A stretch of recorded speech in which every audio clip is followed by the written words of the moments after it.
ಮೊದಲೆಲ್ಲ ಚಿಕನ್ ಐಟಮಲ್ಲಿ ಒಂದು ಯಾವ್ಯಾವ ಇದು ಬೇಕು ಕೊಡ್ತಿದ್ದೋ, ಮಟನ್ನು, ಫಿಶ್ಶು. ಈಗ ಅವು ಯಾವುದು ಕೊಡೋಕ್ಕಾಗ್ತಾಯಿಲ್ಲ. ಯಾವ್ದಾರು ಒಂದು ಎರಡು ಐಟಮ್ ಕೊಡ್ಬೋದು ಅಷ್ಟೇ. ಈ ಡ್ರೈ ಐಟಮ್ಗಳನ್ನೆಲ್ಲ ಕೊಡಲಿಕ್ಕೆ ಆಗಲ್ಲ, ಗ್ಯಾಸು ಮೇಂಟೈನ್ ಮಾಡೋಕ್ಕಾಗಲ್ಲ. ಮಾಮೂಲಿ ಈಗ ಸಲಾಡು ಅವು ಇವು ಸಿಂಪಲ್ಲಾಗಿ ಏನಾದರೂ ಕೊಡ್ಬೋದು. ಅದು ಬಿಟ್ಟು ಇನ್ನೇನು ಕೊಡೋಕ್ಕಾಗ್ತಾಯಿಲ್ಲ.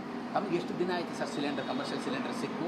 ಮತ್ತು ಬ್ಲ್ಯಾಕಲ್ಲಿ ಸಿಗ್ತಾ ಇದೆ ಅಂತ ಮಾತುಗಳು ಕೂಡ ಬ್ಲ್ಯಾಕಲ್ಲಿ ಸಿಗ್ತಿದೆ, ಕೊಡ್ತೀನಿ ಅಂತಾರೆ, 10,000 ಅಂತಾರೆ, 8,000 ಅಂತಾರೆ. ತಂದರೆ ಅದು ವರ್ಕೌಟ್ ಅಲ್ಲ. ಅದ್ರ ಬದಲು ಸುಮ್ಮನೆ ಇದ್ಬಿಡೋದು, ಕ್ಲೋಸ್ ಮಾಡೋದು ಒಳ್ಳೆಯದು ಸರ್.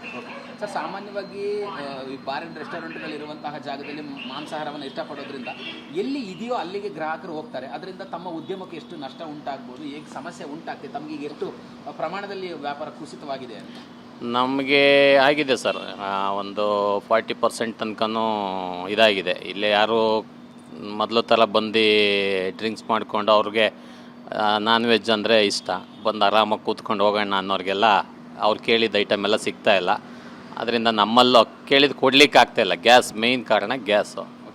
ಗ್ಯಾಸ್ರಿಂದ ಒಂದಕ್ಕೊಂದು ಲಿಂಕು, ಅಲ್ಲೂ ಐಟಮ್ಗಳು ಸರಿಯಾಗಿ ಸಿಗ್ತಾಯಿಲ್ಲ. ಅದರಿಂದ ಭಾರಿ ರೆಸ್ಟೋರೆಂಟ್ಗಳಿಗೆ ಸಾಮಾನ್ಯವಾಗಿ ಬೆಂಗಳೂರಲ್ಲಿ ತುಂಬ ದೊಡ್ಡ ಮಟ್ಟದಲ್ಲಿ ಈ ಗ್ಯಾಸ್ ಸಿಲಿಂಡರ್ನ ಎಫೆಕ್ಟ್ ಆಗಿರ್ಬೋದು ಸರ್? 100% ಆಗಿದೆ ಸರ್.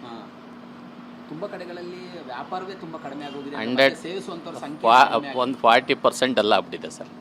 ಬಿಸ್ನೆಸ್ಸೇ ಡಲ್ ಆಗ್ಬಿಟ್ಟಿದೆ. ಕಸ್ಟಮರ್ ಬರ್ತಾನೆ ಇಲ್ಲ, ಬಂದವ್ರಿಗೂ ಕೊಡೋಕ್ಕೆ ನಮ್ಮ ಹತ್ರ ಗ್ಯಾಸ್ ಸಿಲಿಂಡರ್ ಇಲ್ಲದ್ರಿಂದ ಫುಡ್ಡೇ ಇಲ್ಲ. ಏನಿದೆ ಅದನ್ನು ಅಡ್ಜಸ್ಟ್ ಮಾಡಿಕೊಡ್ತಾ ಇದ್ದೀವಿ. ಅವರು ಅಡ್ಜಸ್ಟ್ ಮಾಡ್ಕೊಂಡು ನಾವು ವ್ಯಾಪಾರ ನಷ್ಟ ಆಗಿದೆ ಸರ್. ಬಾಡಿಗೆ ಕಟ್ಟುವಂಥದ್ದು ಅವೆಲ್ಲ ಮಾಮೂಲಿ ಮಾಡಲೇಬೇಕು ಸರ್. ಇವಾಗ ಇರೋ ವರ್ಕರ್ ಅದನ್ನೇ ನಂಬ್ಕೊಂಡು, ಇಲ್ಲಿ ನಾವು ಅದೇ ನಂಬ್ಕೊಂಡು ನಾವು ಜೀವನ ಮಾಡ್ತಾ ಇದ್ದೀವಿ. ಮುಚ್ಚಕ್ಕಂತೂ ಆಗಲ್ಲ. ಅದರಿಂದ ಬೇಗ ಇದು ಪರಿಹಾರ ಆಗಲಿ ಅಂತ ನಾವು ನೋಡ್ತಾ ಇದ್ದೀವಿ. ಮೊದಲೆಲ್ಲ ಚಿಕನ್ ಐಟಮಲ್ಲಿ ಒಂದು ಯಾವ್ಯಾವ ಇದು ಬೇಕು ಕೊಡ್ತಿದ್ದೋ, ಮಟನ್ನು, ಫಿಶ್ಶು. ಈಗ ಅವು ಯಾವುದು ಕೊಡೋಕ್ಕಾಗ್ತಾಯಿಲ್ಲ.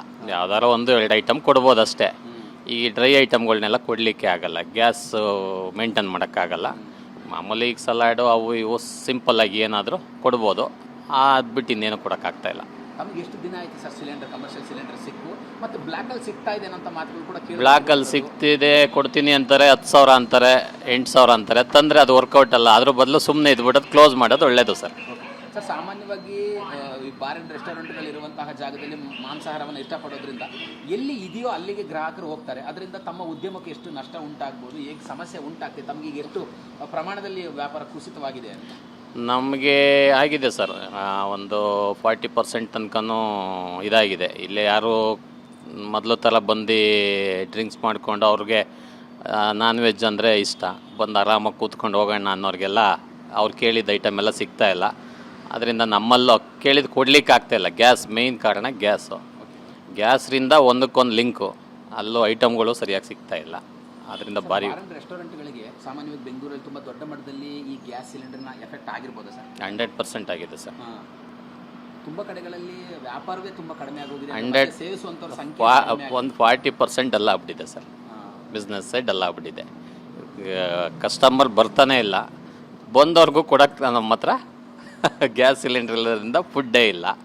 ಏನಿದೆ ಅದನ್ನು ಅಡ್ಜಸ್ಟ್ ಮಾಡಿಕೊಡ್ತಾ ಇದ್ದೀವಿ. ಅವರು ಅಡ್ಜಸ್ಟ್ ಮಾಡ್ಕೊಂಡು ನಾವು ವ್ಯಾಪಾರ ನಷ್ಟ ಆಗಿದೆ ಸರ್. ಬಾಡಿಗೆ ಕಟ್ಟುವಂಥದ್ದು ಅವೆಲ್ಲ ಮಾಮೂಲಿ ಮಾಡಲೇಬೇಕು ಸರ್. ಇವಾಗ ಇರೋ ವರ್ಕರ್ ಅದನ್ನೇ ನಂಬ್ಕೊಂಡು, ಇಲ್ಲಿ ನಾವು ಅದೇ ನಂಬ್ಕೊಂಡು ನಾವು ಜೀವನ ಮಾಡ್ತಾ ಇದ್ದೀವಿ. ಮುಚ್ಚಕ್ಕಂತೂ ಆಗಲ್ಲ. ಅದರಿಂದ ಬೇಗ ಇದು ಪರಿಹಾರ ಆಗಲಿ ಅಂತ ನಾವು ನೋಡ್ತಾ ಇದ್ದೀವಿ.